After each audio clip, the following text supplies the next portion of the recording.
بسم اللہ الرحمن الرحیم۔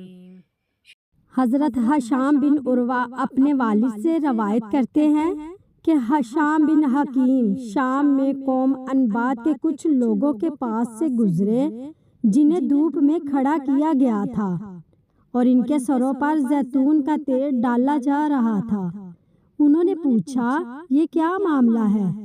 بتایا گیا کہ انہیں ٹیکس کی عدم ادائیگی کی وجہ سے سزا دی جا رہی ہے۔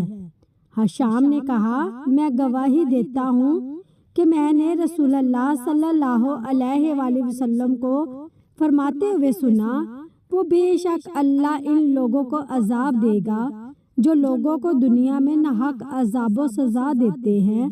مشکوٰۃ المصابیح حدیث نمبر 3522۔ حضرت ابن مسعود رضی اللہ تعالیٰ عنہ بیان کرتے ہیں ایک آدمی نے نبی صلی اللہ علیہ وآلہ وسلم سے عرض کیا، اللہ کے رسول مجھے کیسے پتہ چلے کہ میں اچھا ہوں یا برا؟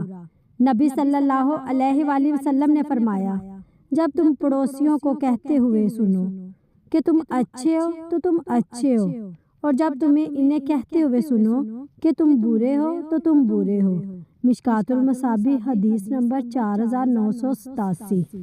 حضرت معاذ بن انس رضی اللہ تعالیٰ عنہ بیان کرتے ہیں رسول اللہ صلی اللہ علیہ وآلہ وسلم نے فرمایا، جو شخص کسی مومن کی عزت کسی منافق سے بچاتا ہے تو اللہ ایک فرشتہ بھیجے گا جو روز قیامت اس کے گوشت کو جہنم کی آگ سے بچائے گا، اور جس نے کسی مسلمان شخص پر اس کو بدنام کرنے کے لیے کوئی تہمت لگائی تو اللہ اس کو جہنم کے پل پر روک لے گا حتیٰ کہ وہ سزا بھگت کر اپنی کہی ہوئی بات سے پاک ہو جائے۔